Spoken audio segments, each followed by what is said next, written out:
Уехать из России – это не иммиграция, это эвакуация. Финансирование по Европе вполне нормально дают. Государству придется признавать свои ошибки. До сих пор для французов Россия, так понимаете, часто такая экзотическая страна на Востоке. 100 лет назад некоторые люди тоже думали, что скоро вернутся, и они здесь ненадолго. Но вот теперь они лежат здесь, они так и не вернулись.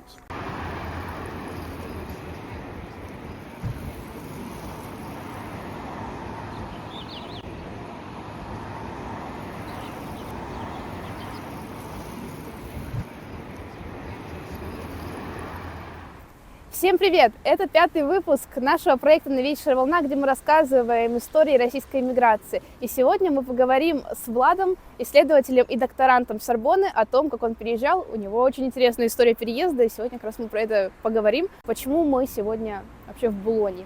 Мы находимся в Булонь-Бильянкуре. Это пригород к западу Парижа. Сейчас это довольно буржуазное место, прямо на опушке Булонского леса. Тем более он отделен сеной, и здесь Булонский лес, главный парк Парижа. Но 100 лет назад он был, конечно, не таким известным и не таким буржуазным, потому что здесь находились заводы, здесь находились много автомобильных заводов. И, среди прочего, 100 лет назад это место называли в шутку не Булонь-Бильянкур, а Бильянкурск, потому что здесь много жило людей, выходцев из Российской империи. Вот. И, собственно, я здесь оказался первый раз 2 года назад, почти 2 года назад, в марте 23 года. И как раз я пошел искать этот дом, потому что в сентябре 22 года здесь была поставлена первая во Франции табличка последнего адреса. Собственно, проект «Последний адрес» начинался еще в России, потом он появился в других странах. Сейчас таблички последнего адреса, как вы знаете, в России снимают. Во Франции такая табличка всего одна, но, оказавшись в Париже, мне было довольно важно ее найти, потому что в этом доме жил Евгений Карлович Миллер, человек довольно интересной биографии. Человек, который возглавлял во время гражданской войны на севере России Северную область с 19 года и, собственно, сражался против армии большевиков на севере России в Архангельске вместе с интервентами со стороны Антанты, французами и англичанами. 7 февраля 1920 года, уж нужно уточнять, он эвакуировался, летел в Норвегию, когда Северная область пала, и осел здесь, во Франции, как и многие другие белые мигранты. И, собственно, были разные пути миграции. С севера она была не такая большая, а вот с юга была более крупная миграция. Врангеля, октябрь 2020 года, через Крым и так далее. Вот. И, собственно, Врангель был первый, кто возглавлял Российский общевоинский союз, РОВС, так называемый. Это была попытка поддерживать боевой дух солдат, потому что все надеялись вернуться в Россию и отбить ее от рук большевиков. Потом Врангель умирает, на место оказывается генерал Кутепов, которого в 2020 году в Париже похитят, и он умрет. До сих пор судьба его тела по-прежнему неизвестна. И дальше, после генерала Кутепова, РОВС возглавит тот самый Евгений Миллер, который жил в этом доме. Миллер довольно много лет, и ему уже почти по 70, прошло уже много лет с момента иммиграции, прошло уже, собственно, 17 лет. В это время в России идет большой террор в Советском Союзе при Сталине. И у Миллера есть помощник, его зовут человек по фамилии Скоблин, который его правая рука в РОВСе. И как раз вот эта история очень хорошо показывает разлом белой эмиграции той эпохи, потому что Скоблин вместе с своей женой, певицей Надеждой Плевицкой, решают вернуться в Советский Союз. И они идут на союз, на контакты с ОГПУ, НКВД. И как раз главная их задача, по крайней мере у Скоблина точно, как раз помочь в задержании Миллера и выдать его советской власти. Поэтому в 1937 году он выходит из этого дома. И, собственно, почему здесь эта табличка появилась? У него была встреча, назначена с Скоблином в 16-м округе Парижа. И как раз это в той стране его ловят и похищают. Он так и не вернулся домой. И, собственно, и потом была долгая история, как их, долгая история, как их держали в тюрьме на Лубянке под другим именем, под фамилией Иванов. И в 1939 году был расстрелян в Москве на Лубянке. Сейчас его прах находится в Новом Донском кладбище на территории Москвы. Почему это место оказалось важным для меня? Потому что для меня в целом интересен русский север, и у меня часть линии односемейная уходит на русский север. И как раз, когда я оказался здесь 2 года назад, я вдруг понял, что стоя около этого дома, что что какой-то цикл истории снова замкнулся, потому что когда Миллер возглавлял Северную область в Архангельске, там в возрасте 20 лет жила моя прабабушка, и она точно его видела. А теперь я стою в Париже, самой живой миграции в России, около дома, где Миллера похитили. Это считается самое известное похищение белых мигрантов из всех вообще возможных. Так что именно поэтому здесь мы сегодня и находимся. Расскажи немного про себя. Чем ты занимаешься, как ты переезжал, что делал в России? Я исследователь, сейчас докторант Сорбонны и новой Сорбонны. Продолжаю свой проект про музей памяти о ГУЛАГе и целом наследии ГУЛАГа. В России я преподавал в школе экономики, еще в нескольких местах. И как раз 22 год довольно сильно все поменял. Потому что, среди прочего, некоторая ирония и параллели с белой миграцией начались еще до моего отъезда, потому что в январе 22 года я никуда не поехал. И как раз в Москве зимой, в январе 22 года, читал только что вышедшую в НЛО книжку историка Олега Будницкого, которая называется «Другая Россия. Очерки по истории русской белой эмиграции». Вот. Потом, собственно, случилось 24 февраля. И главное, что я помню, что презентация этой книжки была назначена в Вышке на 24 февраля. Я не знаю, была ли презентация или нет, честно скажу, и я об этом вспомнил уже много месяцев спустя. Но вот символизм тоже, конечно, был нарочно не придумать. Собственно, дальше я пытался оставаться в России после начала полномасштабного вторжения. И лето я еще был в России, но сентябрь все поменял. У меня случился политарест за антивоенную позицию. И дальше пришлось очень быстро эвакуироваться из России. Это была такая, то есть я помню, в 2012 году, когда Путин вернулся к власти, мы с друзьями шутили, что to leave Russia it's not an immigration, it's evacuation. То есть уехать из России это не иммиграция, это эвакуация. Через 10 лет это стало уже не шуткой, это стало реальностью. Вот. И благодаря французским коллегам я понял, что могу ехать во Францию. Это очень долгая история, не буду сейчас говорить все детали. Вот. Я эвакуировался одним летом до Еревана, и дальше мне нужно было ехать где-то ждать, пока сделают визу. И я ехал в Черногорию. Оказался в Ереване, значит, я потом ехал в Тбилиси, а потом оказался в Стамбуле на пересадке. И там пробыл чуть больше суток. И как раз вот первые параллели с белой эмиграцией возникли у меня именно тогда, потому что... В Стамбуле? В Стамбуле, да. Потому что как раз я стоял, ждал свою приятельницу на берегу Босфора, а потом вдруг понял, что 102 года назад уже была одна... Как раз был октябрь 20 года, 1920 года, когда была эвакуация Врангеля. А теперь октябрь 22 года, когда снова Стамбул стал центром эвакуации людей из России. И как раз, да, вспоминались про настройки Тураверова, да, уходили мы из Крыма среди дыма и огня, я с кормы своими мимо своего стрелял коня, да. Так что, в общем, нарочно эти параллели не придумать. Да, потом была Черногория, русское кладбище в Херцег-Нове. Я был в Черногории 3 месяца, ездил в Боснию. Русское кладбище? Да, в Черногории, да. Как это связано? Потому что там тоже была большая миграция на Балканах. Потом я оказался в Белграде, где получал визу. И как раз Белград тоже был важный центр русской белой эмиграции. И как раз я был уже на русском некрополе несколько лет до этого. Туда вернулся, смотрел могилу барона Врангеля. Так что уже тогда эти параллели казались какие-то слишком уже даже грубыми, если можно выразиться.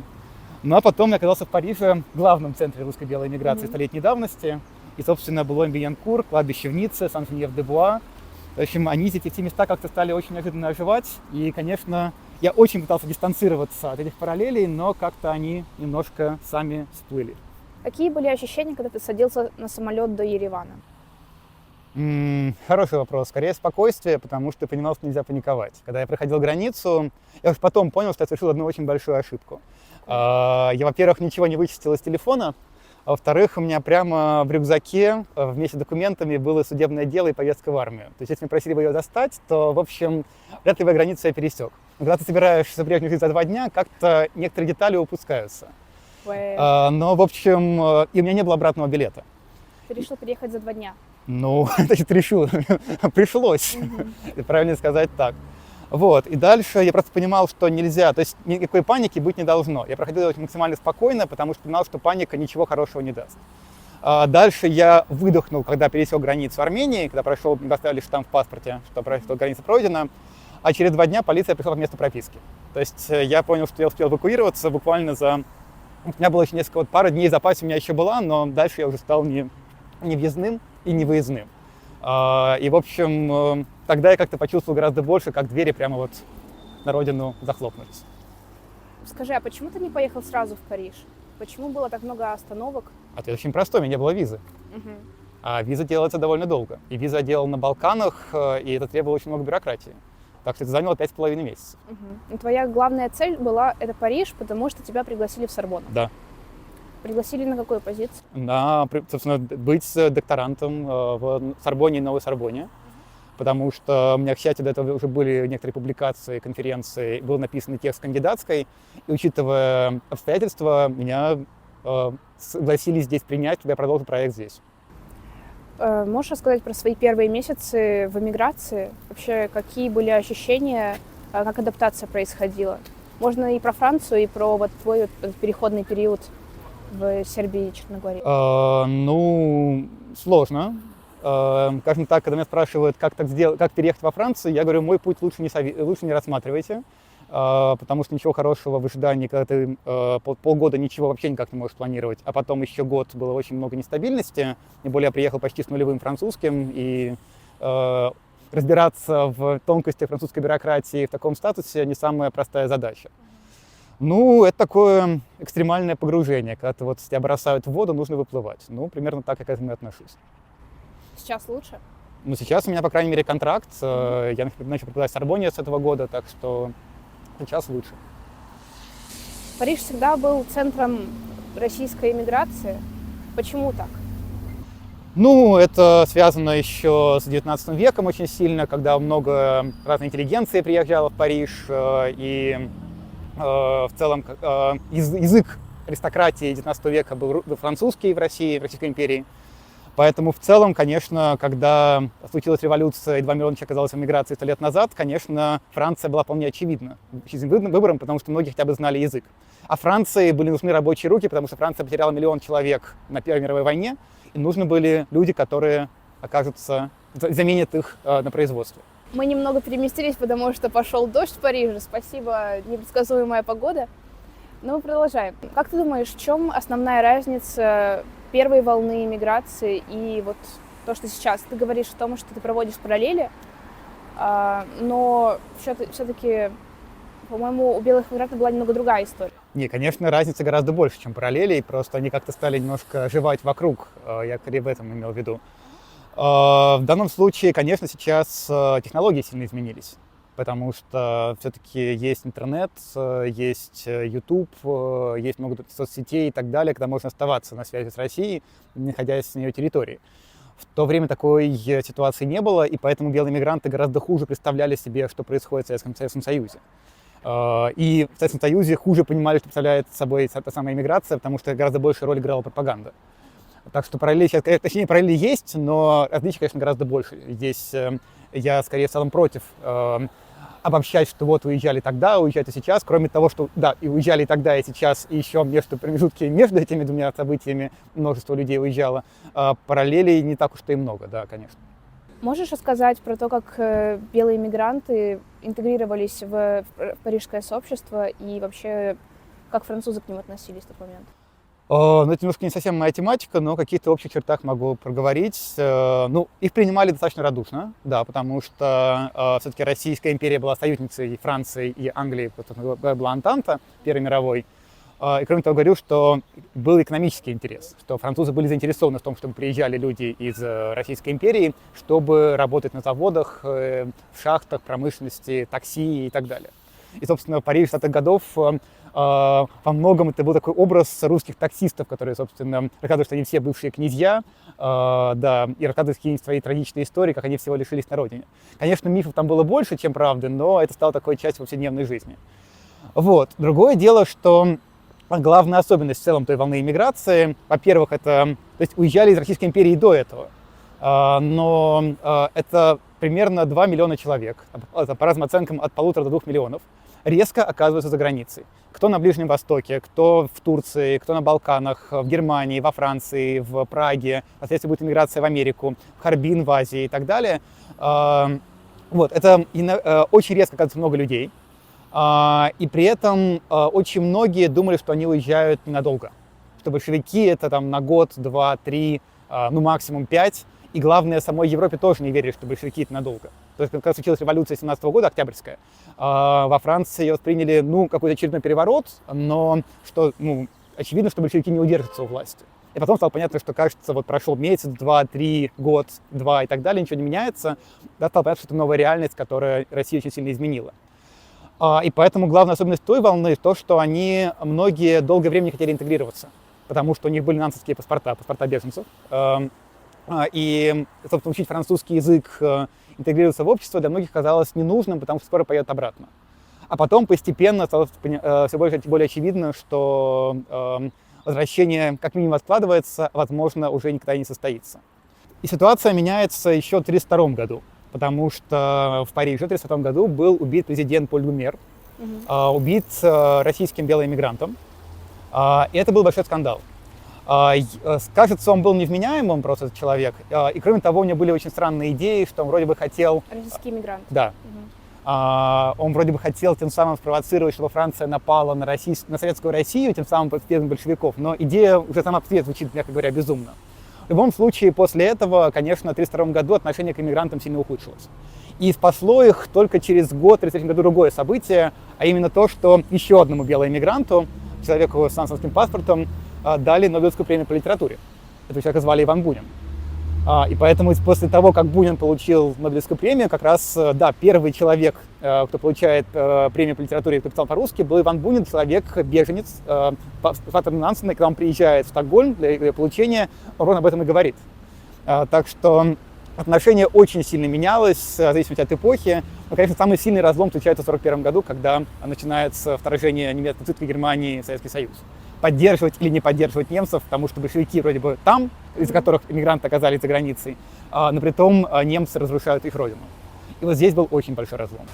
И как вообще менялось отношение со стороны СССР к белой иммиграции в течение десятилетий? Можно вспомнить Булгакова, «Господа все в Париже», когда говорил Шариков. В целом, конечно, то есть обратно же, кто-то уехал сам. Был Сосовский пароход, когда людей специально выдворили из страны. В целом считалось, что это, то есть и люди, которые относятся к царскому режиму, они не должны иметь ничего общего с нынешней советской идеологией. И были возвращенцы, можно вспомнить и Алексея Толстого, и Максима Горького и так далее. То есть были люди, которых зазывали в Советский Союз, и, конечно, после получения Бунина Нобелевской премии ему тоже неоднократно предлагали. Потому что это был вопрос престижа для советской власти, что Нобелевский лауреат возвращается на родину. Но Бунин не вернулся. И сейчас он похоронен на кладбище Сен-Женев-де-Буа в Париже, как и многие другие, собственно, самое известное русское кладбище во Франции. Собственно, в целом потом это стало как-то забываться после Сталина, после Второй мировой войны и так далее. И новый виток интереса был уже в конце перестройки, когда стало называться, что это вот другая Россия, что это вот та Россия, которую мы потеряли. Я не склонен романтизировать, потому что очень много такой искусственной романтизации белой иммиграции, потому что очевидно, что когда уезжает 2 миллиона человек, там есть и прекрасные люди, есть и предатели, и самые разные контингенты. Как, собственно, и с нынешней волной иммиграции все то же самое. Уехали те, кто мог, а не те, кто... По какому есть критерий хорошие и плохие. Это критерий не работает. Но действительно, что интересно, это... То есть мы знаем, как сложилась их судьба за пределами страны, и мы знаем, как сложилась судьба России без них. А вот что было, если они остались, мы не знаем. И действительно, это люди, художники, музыканты, поэты, то есть они оставили огромный след в культуре. Начиная, сколько здесь было написано разных текстов. Если приедете в какой-нибудь Реймс, там видите, например, витражи Марка Шагала, тоже иммигранта из России. Тогда еще Витебск был в составе Российской империи. И, конечно, собственно, след этой волны в Европе оказался огромнейшим. Кандинский работал в школе Баухаус и тоже похоронен недалеко в Дефанс на кладбище Триумфальной аркой. То есть очень многие люди, которых мы знаем, в том числе и школьной программы, они, собственно, в итоге на родину так и не вернулись и творили и делали что-то уже для других стран, в том числе и для Франции. Друзья, большое спасибо, что включили новый выпуск «Новейшей волны». Подписывайтесь на наш канал, подписывайтесь на Инстаграм, оставляйте лайки и комментарии. Ваша поддержка очень для нас важна. И продолжаем смотреть новый выпуск. Мы находимся около Имка Пресс. Она была основана в 2021 году в Праге, но с 2025 года существует в Париже. И здесь издавалось очень много белых иммигрантов, самых разных людей, философов, писателей, литераторов. Но, конечно, сейчас оно прежде всего известно тем, что именно здесь уже почти 51 год назад опубликовали один из главных текстов на русском языке. Это «Архипелаг ГУЛАГа» Солженицына. Собственно, вот он в разных переводах стоит на полке. И, собственно, как раз меньше месяца назад здесь появилась табличка, рассказывающая про то, что именно вышла здесь книга «ГУЛАГ Солженицына», Нобелевского лауреата по литературе и человека-борца с тоталитаризмом. Влад, мы сейчас находимся в 5-м округе Парижа, в месте, где есть и Сорбонна, и другие учебные заведения в большом количестве. Скажи, что ты в России, собственно, преподавал, изучал? Я преподавал в высшей школе экономики на факультете истории, преподавал историю не историкам, преподавал несколько курсов, связанных с майнером по публичной истории, презентацию прошлого в музеях. Собственно, теперь этот курс я читаю в другом месте, который мы принесли из вышки. Вот. А сейчас в целом я много занимаюсь мемориальной культурой и, собственно, изучением того, как вообще работает проблематика наследия и как мы смотрим на, сохраняем прошлое и зачем мы это делаем. Вот похожими вещами я занимаюсь уже и в Сорбонне. Для тебя, как для историка, насколько вообще мемориальные таблички имеют значение? То есть... В целом мемориальная культура то, что мне интересно, потому что во многом она пошла из Франции, потому что во Франции очень много самых таких знаковых мемориалов, которые возникали еще и в 18 веке, в 19 веке, в 20 веке. Начиная, можно вспомнить, мемориалы Первой мировой, который я тоже ездил здесь, осматривал, там и Верден, Сомма, Компьенский лес и многое другое. Так что впоследствии очень много чего заимствовалось в России. Собственно, даже проект «Последний адрес», который мы посмотрели в Булон-Бьенкуре, это проект, по сути, аналог немецкого проекта «Камни преткновения», который возник в Германии, где около домов, где люди жили, их забрали гестапо, то либо еще, они не вернулись обратно никогда домой. Начали возникать такие золотые камни. Когда человек смотрит под ноги, он видит эти камни и на них обращает внимание. В России такое было сделать невозможно, потому что в России долгая зима со снегом, и поэтому придумали вешать таблички. Но, по сути, даже это заимствование из европейских проектов. Так что, конечно, это все для меня важно и интересно. Но какой у этой мемориальной культуры, вот именно с точки зрения табличек и других форм мемориалов, у них есть какое-то особое значение по сравнению просто с теми же учебниками истории или историческими какими-то статьями, которые тоже в какой-то степени увековечивают память о людях и событиях? Как раз именно во Франции появляется термин «места памяти» или «lieux de mémoire». Это как раз то, что сделал Пьер Нора и ряд других историков, которые описали, собственно, огромные, несколько 20 томников, если не ошибаюсь, как раз что касается французских мест памяти. Для меня это, прежде всего, такой способ смотреть историю в пространстве, не просто читать ее на учебнике, а понять, собственно, что где происходило. Для меня в этом плане это, прежде всего, интересно.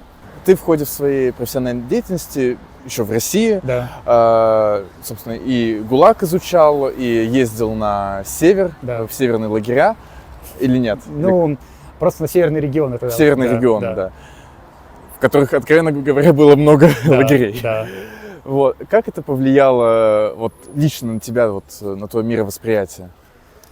Россия очень интересная и очень разная, и поэтому для меня я очень люблю северо-восток России. Вот Якутия, Республика Саха, Колыма, то есть Магаданская область, Чукотка — это места, которые для россиян являются больше экзотикой, чем Париж, хотя вроде одна страна, но там почти никто никогда не был.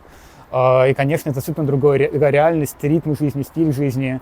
Так что вот эти места меня особенно сильно впечатлили. В целом я очень люблю севера, я много раз был за полярным кругом, и, собственно, Коми, Ямал, Нао, Архангельская область, Карелия, Мурманская область, вот, собственно, северо-восток, центральная Сибирь, там, Кузбасс, Иркутская область, я тоже там везде бывал, и как раз мне это было, потому что география ГУЛАГа была огромная, и, кажется, пока никто так много по местам лагерей бывших не ездил. Смотреть мемориалы, наследие, как с этим всем работают в регионах. Сейчас, так я в Россию поехать не могу, я еще добавил только Казахстан. И в прошлом летом я был еще в Казахстане, следы Карлага, собственно, там Шымкент, Алматы, то есть, в общем, тоже еще успел посмотреть еще и следы ГУЛАГа в Центральной Азии. Я не специалист по Центральной Азии, но это хорошо дополнило те материалы, которые у меня были собраны, по крайней мере, северу, по Сибири и так далее. Так что это было непросто, это было местами довольно дорого, но это именно экспедиции. И, конечно, когда, среди прочего, я ехал, например, трассу Колыма, я проехал ее всю от Магадана до Якутска, Мы ездили с одним краеведом колымским на руины одного из колымских лагерей. И, конечно, это производит сильное впечатление, гораздо больше, чем, например, какие-нибудь музеифицированные места нацистских лагерей в Германии или там, Сербии или в других странах. Когда возвращаешься из таких экспедиций, допустим, из Колымы в Москву, эмоционально испытываешь какой-то шок? Ну, именно уже по прибытии в Москву, может, или наоборот, облегчение? Нет, шока никакого не было. Были разные экстремальные немножко моменты. Там я падал с лодки около мыса Дежнева на Чукотке, Берингов пролив, это было неприятно. Я от себя протыкал ногу на Колыме, лагерный гвоздь, но в целом на меня нападали бродячие собаки на севере Коми и в Магадане, но в целом каких-то шоков или наоборот облегчений не было, это часть моей работы. То есть холодно так относишься? Не то, что холодно, спокойно. Просто у туристов зачастую у них бывает эмоциональный перегруз, когда они ходят в такие места. Ну, в плане, когда да. Узнают все, что там происходило, такие, Ну, когда видишь руины колымских лагерей, это производит впечатление, безусловно. Тут не дам соврать, да. Влад, а почему, собственно, ГУЛАГ? Ты решил, почему там не концлагеря, почему не вот эти места ссылок, куда царей, не царей, а царей ссылали неугодных? На самом деле несколько факторов. Мне в целом очень интересны северные регионы. Часть потому, что у меня одна поморская линия уходит, собственно, там предки из Белого моря. Скандинавская линия вторая. Дед был на Северном полюсе. И как-то я искал, что с этим можно сделать, что там такого поизучать необычного. Вот. А так, наверное, была одна характерная история.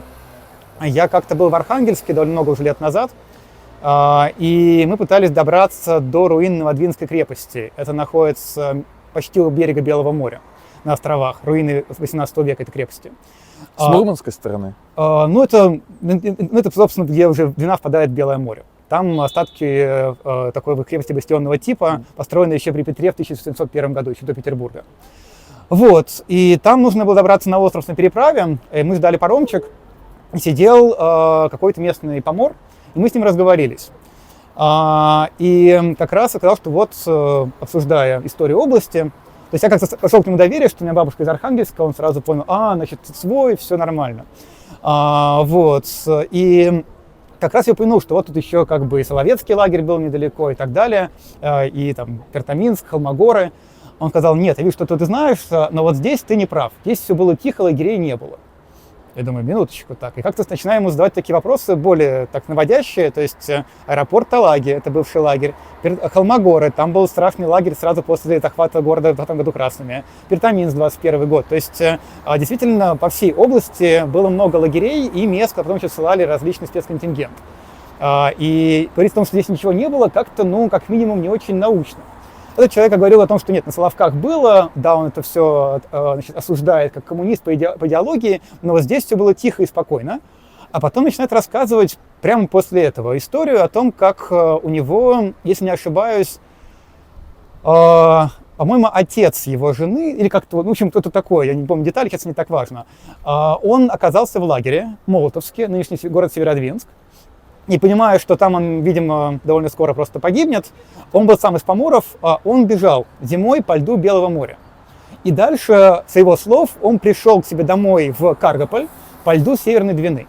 Чтобы просто понимать расстояние, то есть он как будто бы прошел территорию Франции от Нормандии до Марселя по льду Северной Двины, сбежав из лагеря зимой. Я не могу эту историю опровергнуть или подтвердить, хотя у меня волосы стали дыбом. Но когда я понял, что у человека уживается одновременно, что здесь ничего не было, и эта история, то кажется, здесь есть чего покопать. И после этого, когда приехал в Москву, я сходил в мемориал, пообщался с разными коллегами, кто больше меня в этой теме разбирался, и понял, что как-то вот про наследие ГУЛАГа мало кто чего писал, и как-то стал планировать экспедиции, и в это все вот втянулся, чем занимаюсь до сих пор. Скажи мне, как историк, почему в России память о репрессиях, то, что мы как раз обсуждали, постоянно сталкивается с сопротивлением? Потому что тогда государству придется признавать свои ошибки. А то, что почти все правительство нынешней России выходцы из КГБ, это довольно плохо вяжется с тем, чтобы они это оправдывали. Сейчас, насколько я уже сейчас не очень понимаю, как они относятся к теме ГУЛАГа и репрессий после 22 года, но до этого, как я понял, был такой негласный компромисс, что да, при Сталине ГУЛАГ был, его странно отрицать, а нельзя было заниматься темой диссидентов, потому что вот когда человек начинал заниматься диссидентской тематикой, то есть поздние советские лагеря, пермские лагеря, мордовские лагеря, вот тут начинались проблемы. И действительно, как бы ГУЛАГ никто не отрицает, но при том заниматься этой тематикой оказывалось довольно часто трудно. Это видно и потому, сколько сопротивления было на мемориал до его ликвидации. Там и аресты, и дело Дмитриева, и Аюба Титиева, и множество других. Там еще было очень много инициатив низовых, когда собирали кости на местах бывших лагерей, там какой-нибудь Смелингис в Коми, Наталья Шаверина в Северодвинске, собственно, Юрий Дмитриев в Карелии, они искали захоронение людей, которых расстреляли в этих местах. Вот, но это очень неудобная тема, потому что сейчас ГУЛАГ скорее оправдывается тем, что благодаря ГУЛАГу мы войну выиграли, но это не совсем так, потому что еще был ленд-лиз и множество других вещей, которые оказались гораздо более важным фактором. И, конечно, оправдывать разгром нацизма преступлениями, что 20 миллионов человек прошли через ГУЛАГ, мягко говоря, мне кажется, довольно странно. Но в какой период вообще российской истории, новейшей истории, было проще всего историкам, соответственно, находить какие-то сведения? Наверное, сказать, 90-е годы с оговоркой о том, что денег на это не было. Но, по крайней мере, никто особенно не мешал. Физических препятствий вот именно да, даже некоторые документы по советской истории были открыты, но закрыты обратно. Из-за чего, например, часть таких архивов, она была оцифрована американцами, сейчас находится, например, в Мандел Центр в музее Холокоста в Вашингтоне. То есть эти архивы были открыты в 90-е годы, их американцы успели оцифровать, вывезли к себе копии, а в России они снова закрыты. То с ними можно работать в Америке. Так что бывают такие довольно очень показательные истории. Немножко отойду, просто возник интересный вопрос. В Советском Союзе как историкам дозволялось изучать репрессии, которые были связаны именно с царским режимом, если можно так сказать? Ну да, но очень идеализировано, потому что в России сейчас есть много музеев политссылки. В Вологде, Сольвычегодске, значит, в селе Нарым, в Якутске, Братске есть музеи политссылки. Как раз где там отбывал ссылку либо Сталин, либо кто-то еще. И, конечно, это все проекты 30-х годов. Так что как раз вот эта вот идея, что люди боролись за свободу, большевики, против царя, это все культивировалось. Насколько мне известно, до сих пор про эти музеи нет ни одного нормального исследования, объясняющего этот феномен, как они в целом массово возникали. Потому что есть в самых разных регионах, это был какой-то, видимо, довольно масштабный единый проект для всего Советского Союза. Ну, то есть технически получается, что советским историкам было проще изучать репрессии, которые происходили в царское время, нежели российским историкам про советские репрессии? И да, и нет, потому что все равно вопрос репрессий как бы очевидно всплывает, если они сейчас, а этим заниматься темой было невозможно. При Сталине в принципе невозможно, после Сталина практически невозможно, только свой страх и риск, ну, собственно, вот и в основном это была художественная литература, там, колымские рассказы, крутой маршрут Гинзбург, собственно, архипелаг ГУЛАГ Солженицына, вывезенный из страны. Ну, конечно, публиковать это... Единственное, что было опубликовано из такого прямо знакового, это «Один день Ивана Денисовича Солженицына при позднем Хрущеве». Это был, конечно, большой прорыв, но все равно это была художественная литература, а не научная, и заниматься прям каким-то составлением списков и так далее было невозможно. Вот, поэтому сказать о том, чтобы советским историкам было проще заниматься царской ссылкой, я бы все-таки, наверное, не утверждал. Это просто было совсем по-разному, но не думаю, что было так уж сильно легче. Почему в некоторые репрессивные периоды границы государства наглухо закрывались, в каких-то периодах, наоборот, они открывались вот именно, чтобы выдворять активно всяких неугодных, а в какие-то периоды, как, например, сейчас, границы просто не закрываются. Как было, так и есть. То есть в чем мотивация в каждом из этих трех случаев? Хороший вопрос. Тут я не могу ответить за российское государство, тем более разных эпох, но попробую какие-то общие соображения. В 20-е годы, после гражданской войны, у Советского Союза не было полного контроля над всей территорией. Поэтому это было тяжелее сделать, просто элементарно не везде можно было контролировать границу. Потому что многое сил было брошено на войну против белых армий и интервентов. Впоследствии страна находится в глубочайшем кризисе. голод в Поволжье начала 20-х годов, когда голодают миллионы людей. И, конечно, вопрос, просто не до закрытых границ. Есть проблемы гораздо более актуальные, о том, что в стране чудовищная нехватка денег, и поэтому советская власть ищет все, что угодно, что можно продать за рубеж, чтобы иметь валюту. Начиная от картин Эрмитажа, заканчивая лесом, который рубили советские заключенные, продолжая золотом, который, собственно, собирал Торксин, и потом добывали на Колыме или где-нибудь еще в других частях Советского Союза. В 30-х годах все-таки советская власть полностью укрепилась, и поэтому границы было закрыть уже проще.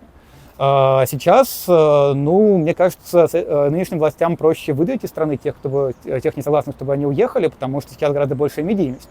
Но, конечно, я не чекист, и в логику чекистов лезть не могу, поэтому, наверное, есть какая-то еще логика, но я ее не знаю.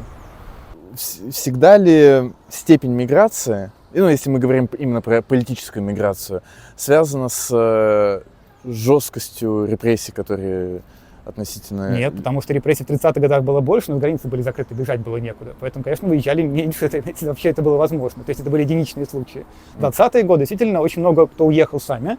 Некоторым, помогли, так сказать, философский пароход и тому подобные вещи.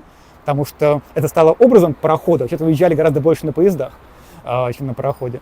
Но в 30-х годах хотели бы уехать, но уже просто было некуда и не было способов это сделать легально. То есть разве что просто штурмовать границу на свой страх и риск, имея все шансы, что будете просто расстреляны на границе как перебежчик. А расскажи еще про еврейскую миграцию 70-х годов. То есть, мне кажется, она может характеризоваться как политическая, хотя, и как будто бы и как экономическая. Здесь вопрос был даже не в политической или экономической, а в том, что евреям стало возможно уезжать в Израиль. То есть была иммиграция конкретных людей в конкретное место. Потом многие все оставались в Израиле, это уже другой разговор. Но да, в 70-е годы они покидали родину, и, собственно, по сути, это была иммиграция навсегда, они были невозвращенцами. То есть как раз отличаются три волны иммиграции в прошлом веке. То есть как раз белая миграция, послевоенная миграция, то есть те, кто не вернулся после 1945 года в Советский Союз, и тех, кого не выдали союзники, потому что массово их выдавали. И, собственно, дальше уже еврейская миграция гораздо более плавная, когда люди готовились к миграции, но они понимали, что они уезжают навсегда, у них не нет больше советских паспортов, и, конечно, здесь было связано с тем, что евреи получили возможность уезжать. Вот почему они получили эту возможность? В чем была мотивация? То есть, вернуться на историческую родину. Нет, всего, у так евреев-то понятно. Так в СССР был бытовой антисемитизм, который скрывался. То есть, он что скрывался. Есть даже некоторые косвенные сведения о том, что Сталин хотел устраивать и еврейскую депортацию в 50-е годы, просто он умер чуть раньше, поэтому этого не было сделано. А так бытовой антисемитизм никуда не делся, и человек с еврейской фамилией в СССР нельзя было поступить в МГУ спокойно. Это да. Особенно это касалось факультета математики. И, к сожалению, даже известно, что нынешний ректор МГУ в этом был лично замешан, чтобы евреев не брали на разные специальности Московского университета. Поэтому в основном Садовничий, да. И поэтому, конечно, то есть, в таком обществе, мало того, что в целом 70-е годы это такой глухой брежневский застой, многим хотелось уехать. И если была возможность уехать, многие понимали, что лучше начать новую жизнь с чистого листа. А так, как раз Советский Союз показывал, что никого он не держит. То есть для Советского Союза это, с точки зрения именно советского правительства, это был такой сигнал, что мы такие открытые, добрые, хорошие. То есть они... Во время Холодной войны это в том числе была такая пропагандистская кампания в том, что мы выпускаем, тем более проект Биробиджана, еврейской области, был провален. То есть было три таких проекта самых известных. Это сначала в 19 веке пробовали в Аргентине сделать, не получилось. Потом, собственно, нацисты была идея депортации этих евреев на Мадагаскар до 1942 года. От этого отказались, когда на Восточном фронте все стало не так хорошо для Гитлера, как он надеялся. Потом, собственно, появляется Израиль, и, конечно, Биробиджан, он проигрывает. Он проигрывает, там сейчас осталось, по-моему, 0,2% населения или около того еврейского. То есть, кроме названия области, там ничего больше еврейского толком не осталось. Понял. То есть это не воспринималось советским именно правительством как выдворение, как такой второй пароход? Нет. Тем более был гораздо более плавный, и, конечно, люди сами подавали прошение, чтобы они уезжали. Другое дело, что часто это происходило из-за того, что людям не давали нормально работать в Советском Союзе. Когда нет работы и перспектив нет, конечно, человеку остается только выезжать. Если он может это сделать, то, конечно, люди это и пытались сделать. Мы находимся сейчас около Сорбонны. Расскажи, чем ты занимаешься здесь? Я здесь нахожусь, я в третьей и четвертой Сорбонне, то есть Сорбонн Новель и Сорбонн Университет, то есть Париж третий и четвертый, потому что Сорбонн их несколько, есть первый, второй, третий, четвертый, там, пятый, шестой, седьмой, восьмой и так далее. Вот, я здесь на славистике, то есть у меня контракт по Сорбонн Новель, как раз дает мне основное финансирование, и Сорбонн Университет я с этого года преподаю немножко студентам, преподаю советскую историю, читаю лекции. Так что как-то так. И твой ресерч, он сфокусирован на чем? Собственно, тем я занимался в России, на музеях памяти о ГУЛАГе. Но обратно же, разве что мы добавили еще опыт Казахстана. Это у меня была большая экспедиция в прошлом году в Казахстан, тоже одиночная. И поэтому следы Карлага, и дальше, собственно, там юг Казахстана, все это тоже проехал, дособрал материалы, сейчас все это обрабатываю и делаю. Но кроме того, мы запустили тут с коллегами семинар по наследию, так что как раз в месяц проводим еще семинар, делаем спецномер, так что работы хватает. Наследие чего? Наследие на территории бывшего СССР и Восточной Европы, то есть постсоциалистические countries, то есть страны, где был социализм, возможно. То есть и бывшее советское пространство, и Восточная Европа. А много здесь вообще славистов, историков во Франции, и почему это им интересно? Достаточно. Кто-то оказался тоже после 22 года на самых разных позициях, разной степени финансируемости, продолжительности и так далее. У Франции довольно тесные отношения с Россией, культурные, были еще 19 века, поэтому здесь довольно часто в Париже звучит русская речь. Поэтому в целом интерес есть, и пока тьфу-тьфу как-то что-то складывается. Среди иностранцев тоже есть ученые, которые изучают? Да, конечно. Почему это им интересно? Кто-то это потомки, кто вырос во Франции, у которых есть связь с Россией. Кто-то приехал в детстве. Для кого-то есть люди, которым просто, например, в 90-е годы, когда рухнул железный занавес, стало понятно, что можно изучать эту страну и все эти страны постсоветского пространства свободно, более или менее. Это действительно была возможность для хороших академических карьер. Замечаешь ли ты, что сейчас растет внимание к теме изучения России и ее прошлого? Мне кажется, она редко возросла в контексте нынешней войны, потому что как такое вообще стало возможно. По-моему, последние где-то полгода-год скорее некоторый спад, вполне понятный и объяснимый. Но в целом, конечно, до сих пор для французов Россия так воспринимается как часто такая экзотическая страна на Востоке, и поэтому есть такая тоже излишняя романтизация, что Толстой, Достоевский, Сибирь, бескрайние просторы, русская душа. Есть довольно популярный стереотип. Собственно, как в России есть много стереотипов во Франции, у Франции много стереотипов про Россию. Мне говорили знакомые, что здесь каждый третий студент учит русский язык, потому что его плохо преподают и легко получить зачет. Ничего про это не знаю. Спрошу у коллег насчет легкости сдачи русского языка. Но действительно во Франции довольно много людей говорит по-русски, и это не только иммигранты, конечно. Расскажи, какие есть возможности у исследователя во Франции, и конкретно в Сорбонне? Ездишь ли ты на конференции, получаешь ли такие дополнительные гранты, спонсирование, поддержку? Во Франции не такая богатая академия, как в соседней Германии, поэтому здесь гораздо меньше позиций и гораздо больше конкуренции за них. И, конечно, чтобы на это конкурировать, нужно знать французский язык и в целом показать себя с хорошей стороны. В данном случае я в основном выезжаю на том, что у меня уже есть некоторый контакт с исследователями самых разных стран, которые знают, чем я занимаюсь, поэтому мы часто объединяемся в такие франко, русско, германско, какие-то другие такие компании, подаем панели на разные конференции. Из последнего я летал на конференцию в Перу, в Латинскую Америку, в Люксембург. Я, когда приехал в Париж, я еще за эти 2 последних года несколько месяцев прожил в Германии как приглашенный исследователь в университете Гейдельберга. Был еще несколько раз с тех пор в Германии. Скоро должен летом поехать в Прагу, так что в целом, если смотреть за конференциями, следить и так далее, то есть финансирование по Европе вполне нормально дают Сорбонна. С другими странами хуже, но тоже возможно. Скажем, поездку в Перу почти полностью не оплатили, так что это тоже реально. Какую тему ты читаешь на конференциях? Как раз то, чем я занимаюсь, самых разных аспектов конференции, то, что касается мемориальной культуры, связанные с ГУЛАГом, Крайним Севером и так далее, наследием. Чем, по твоему мнению, отличается PhD во Франции и вот в России, потому что я знаю, что ты тоже проходил аспирантуру в России, Да. правильно?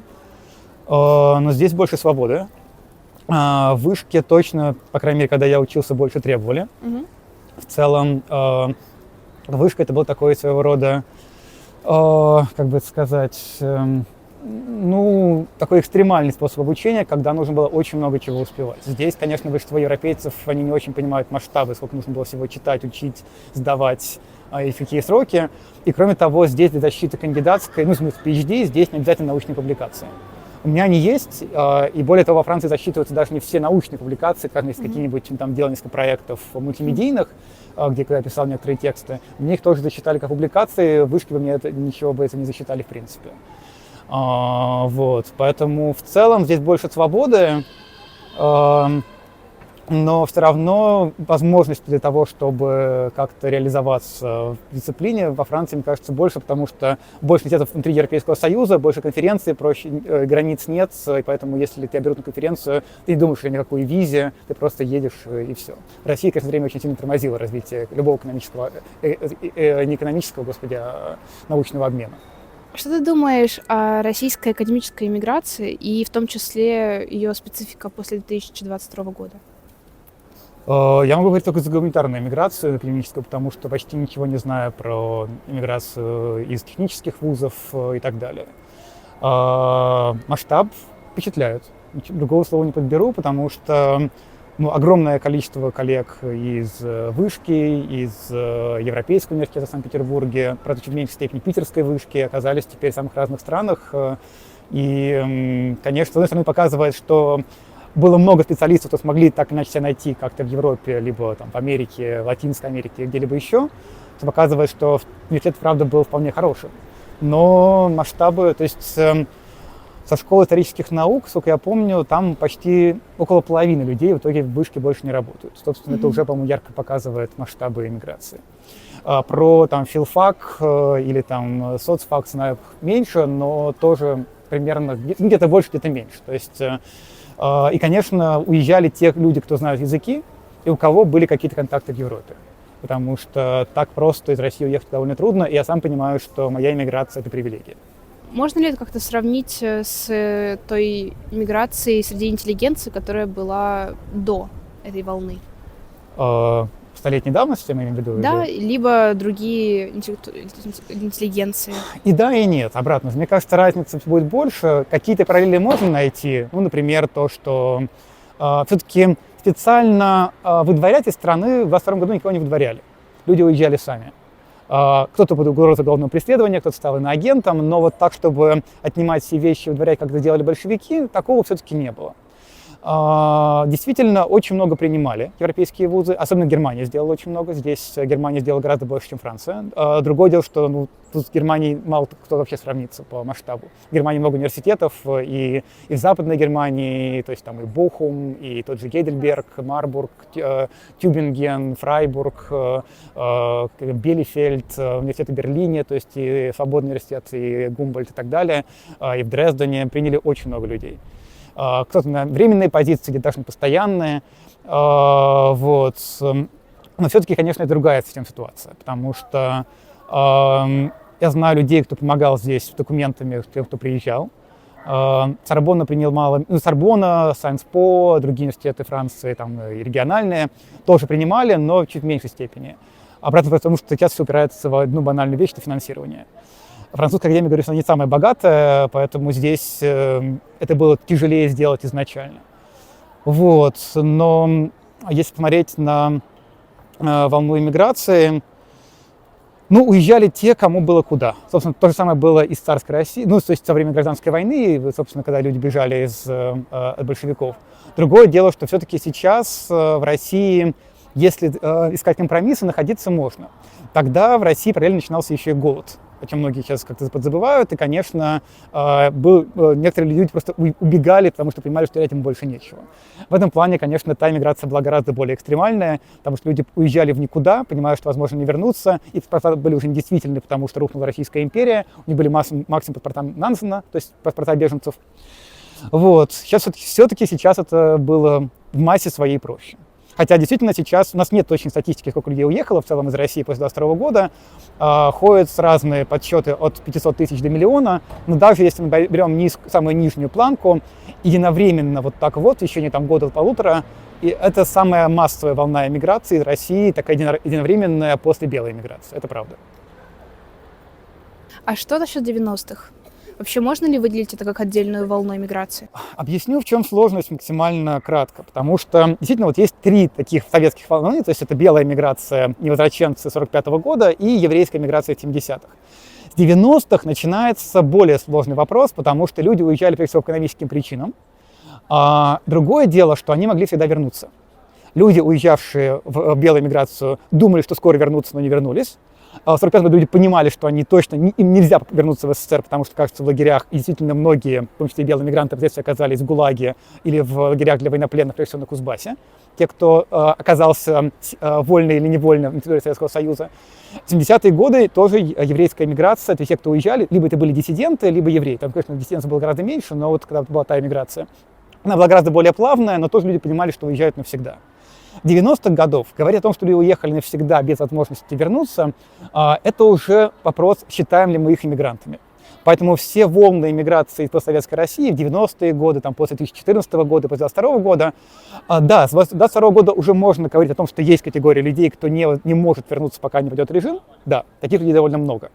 Но даже в 2014 году люди уезжали из-за того, что не принимали эту позицию, а не потому, что им грозила серьезная опасность. Это совсем другая миграция. И поэтому вот здесь начинаются уже споры социологов, как мы относимся к этим волнам миграции. Считаешь ли ты, что миграция, которая идет сейчас, после 2022 года, это утечка мозгов? Ну, утечка мозгов шла все 90-е годы, так или иначе. Поэтому, кто уехал? Уехало очень много айтишников, уехало множество ученых, художников, музыкантов и людей бизнеса. В какой-то степени, да, больше всего потеряли крупные города. Потому что из регионов с маленькими городами, где невысокий уровень жизни, миграции, вполне понятно почему. Люди меньше знают языки, люди меньше бывали за границей, люди меньше контактов с Европой, поэтому было тяжелее уезжать.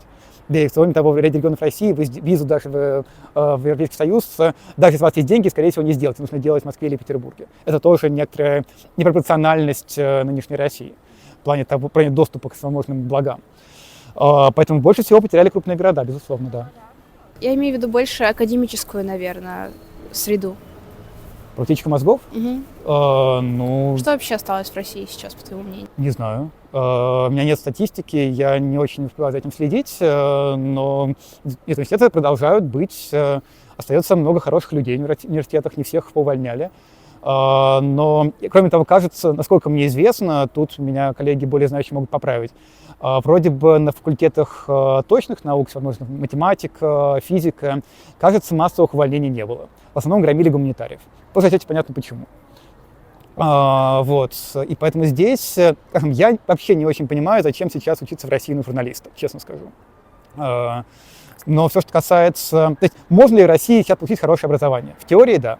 Но все равно означает, что человек занимается историей, социологией, такими науками, филологией чуть в меньшей степени, все равно это снова рождает советское двоемыслие. То есть мы читаем одно, под партой другое. Это все проходили наши родители в 70-е годы и ранее. Теперь эта практика вернулась. Те, кто остается в России и преподает таким образом, все равно стараясь не обращать внимания на всю опасность окружающую, мое к ним огромное уважение. Я понимаю, что не все уедут, не все могут уехать. И, наверное, если бы я сам оставался бы в России, мог бы оставаться в России, наверное, я занимался бы тем же, если бы мог остаться в университете. Но такие люди есть, мы про них, возможно, никогда не узнаем, кто именно этим занимался, даже когда все закончится. Но все равно, даже если это какие-то единицы, пусть лучше они этим продолжают заниматься, мы им низкий поклон. То есть очень сильно контролируется и регулируется исследовательская деятельность в России сейчас. И кроме того, практика доносов. Мы знаем, что и студенты писали доносы на преподавателей, и преподаватели писали доносы на студентов. И, конечно, эта практика тоже, все это, советские практики вернулись, да, очень быстро. По твоим ощущениям, текущая волна иммигрантов, она как-то влияет на то, что в России происходит? Или может на это как-то повлиять? Отчасти влияет, но все равно в целом Россия отдельно, иммигранты отдельно. Как показывает опыт предыдущих волн миграции, все равно постепенно люди-невозвращенцы интегрируются в общество и растворяются. Так что судьба России будет решаться теми, кто в стране остался. М. Я слабо верю, что кто-то массово сможет изменить ход истории. Вот так вот. Из тех, кто уехал. Но все может быть. Но процент этого невелик. Российская миграция современная как-то влияет на страны, куда, собственно, куда она приехала? Влияет, но тоже пока прошло слишком мало времени, чтобы делать какие-то итоги. Потому что, безусловно, появилась литература иммигрантская современная, которая не может публиковаться в самой России на русском языке. Музыка, литература, это все уже появилось. Культурная жизнь на русском языке за границей тоже стала достаточно мощно развиваться, это уже заметно. Но про какие-то вот итоги и влияния я пока бы просто еще не говорил. 2 года, 2,5 года, даже 3 года — это не так много. Ты ощущаешь себя здесь как дома? Хороший вопрос, не знаю. По квартире в Москве скучаю, по городу уже нет. Про Париж я здесь жил в конце еще 20 века, совсем когда был маленький, в конце 90-х. И вот уж не думал, что сюда вернусь. Но принимаю это как некоторую новую данность. Как-то о слове «дом» пока вообще не думаю. То есть желание как-то в будущем... У тебя есть мечта вернуться в Россию? Вот прям такое громкое слово «мечта» можно применить к твоему возвращению в Россию? У меня позиция другая. Я исхожу из того, что в России хорошо будет явно не скоро. И мне уже тоже за 30. И поэтому, зная опыт русской белой эмиграции, я понимаю, что и главная ошибка была в том, что многие из них думали, что сейчас вот-вот мы скоро вернемся и жили на чемоданах. Я эту ошибку постараюсь не совершать, поэтому я исхожу из того, что в Россию я не вернусь. А там будет, что будет. Насчет всякие мечты, наверное, есть, но уж точно не буду я о них говорить. Хорошо. Когда я делал еще визу, я оказался в Белграде и встретил там своего бывшего студента, который тоже только закончил бакалавриат и сразу эвакуировался осенью, то есть сразу, так сказать, спрыгнул во взрослую жизнь. У него ситуация очень проще, он айтишник, поэтому надеюсь, у него все хорошо. И как раз, когда мы с ним пили кофе в Белграде, он как бы понял, почему, и уже знал, почему я здесь оказался и прочее.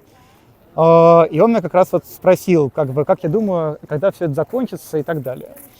Я ему показал могилу Врангеля и русский некрополь в Белграде, где тоже большое русское кладбище, и как-то вот объяснил, что 100 лет назад некоторые люди тоже думали, что скоро вернутся, и они здесь ненадолго. Но вот теперь они лежат здесь, они так и не вернулись.